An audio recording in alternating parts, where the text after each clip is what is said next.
Welcome back yung mga sir, this is OX. So sa video na ito is magre-review na naman tayo ng Bluetooth speaker na nanggaling kay sa Tronsmart pala. Yung Tronsmart Halo 200. So bagong-bago na po ito nila na model or release na Bluetooth speaker. So na-unbox ko naman to and ka-initial testing or impression na rin ako. Para rekta na lang tayo sa specs and mga features nito kasi boring naman kung mag-unboxing pa tayo. So kaya yun na natin i-mention yung kanyang battery. So dahil sa laki nito, meron itong 15,000 mAh na capacity ng battery. 4 hours na charging time. Natry ko sang nagpatugtog ng mga, I think, 1/4 volume. From full charge is around, siguro mga 20 hours yung nakuha ko or yung niya, capacity niya. And then meron pa akong dito na may 1 dot pa ako kasi yung indicator nito is, yan, may 4 na dots ito. Nagamit lang siguro is yung 3 charge lang yung gastos ko sa 20 hours na tugtugan in 1/4 volume. Kaya mas mainam ko dalhin sa mga outing kung gusto mo nag-beach kayo, magbundok, or kung saan man trip nyo mag-ikot-ikot or mag-bakasyon dyan. At syempre pwede nyo rin itong dalhin sa tuktok ng bundok kasi wala namang problema sa signal dyan kasi naka-bluetooth na rin to. Pwede kang dyan mag-videoke. May kasama kasi siyang mic na na ganito. Hello. So may kasama na po itong effects yung mic niya. Although the mic itself is bearable naman kasi may part na metal and may part rin na plastic. Although wala po siyang kasamang battery kaya kailangan mo ng double A battery.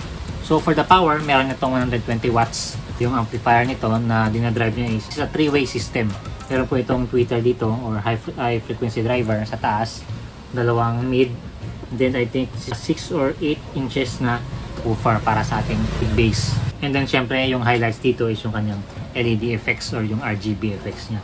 So pwede mo tong i-select. Ito yung default niya kung in case na kung hindi ka nag-play ng music. So try natin maglagay ng music dito para malaman natin na ito yung volume niya sa taas. Yan. So una, may volume indicator dito. Ayan. Yung level indicator po ito ng volume. Lakas.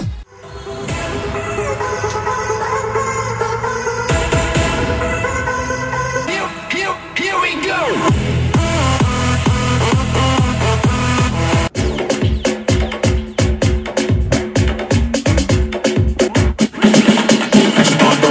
Start vibrate, you know see a bumper cause earthquake. Go.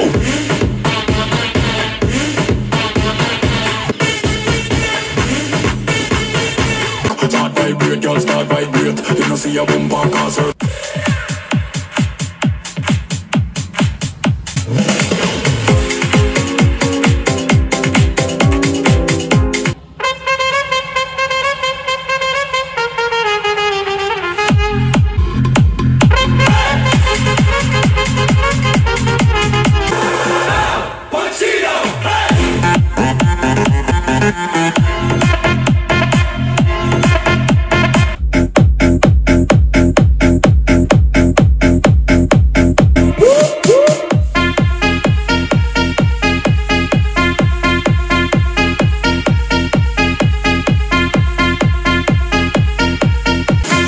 Body on bang and I'm really trying to get that, split that, really break you off like a Kit Kat. The way you drop it low, pop it then bring it back, got me staring at you. It's you I'm trying to get at. Body on bang and I'm really trying to get that, split that, really break you off like a Kit Kat. The way you drop it low, pop it then bring it back, I like how you.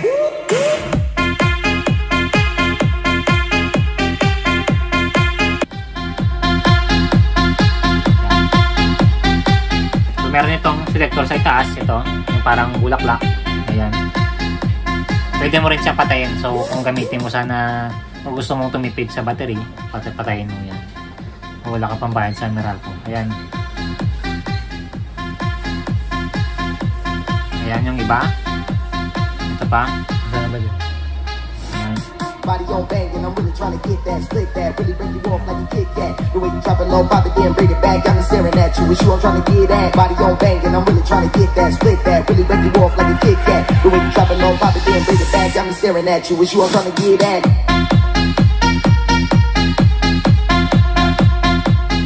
So yan yung niya, yung mga pailaw niya or lighting effects. So sa taas yung mga buttons dito is meron po siyang rotary knob for volume controls or sound pulse na tawagin. Yung epekto nito is parang lumalakas yung tunog o parang may enhancement na nangyayari, yung echo. Kung pinutin mo to, parang may dry and wet signal yung ating microphones. So ito sample natin.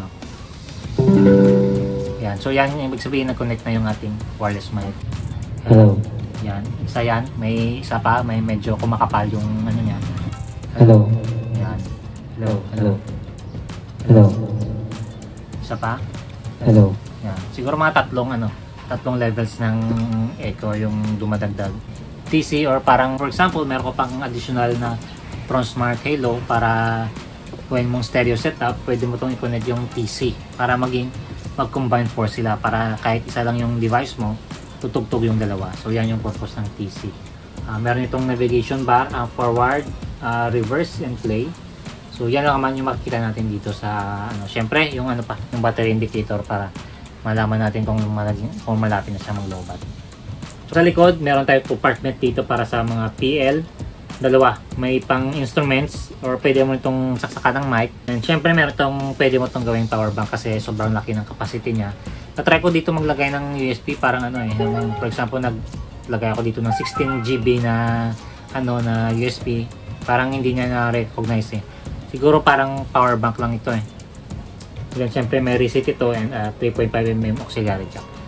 Syempre nandito rin yung yung charging port nyo para sa adapter mo. And then tinatakpan ito ng parang rubber protection kasi this is IPX4 water resistant. Pero hindi lub resistant parang tasik lang yung resistance kasi ipapasukin ito ng yung natin dito. Yung port dito or yung yan para sa woofer. So yung body mismo is gawa sa ABS plastic or flexible plastic. Pero meron siya may mga rubbery part, for example dito sa hawakan. Kaya mga around 7 kilos yung bigat niya. So overall, sa tunog niya, very efficient po siya kung for example nanonood ka ng movie or nag-streaming ka lang. Or gusto mo lang talaga magtugtugan, istorbo mo ito. So efficient siya sa, for example, sa kwarto-kwarto lang yung tugtugan, tapos Netflix and chill.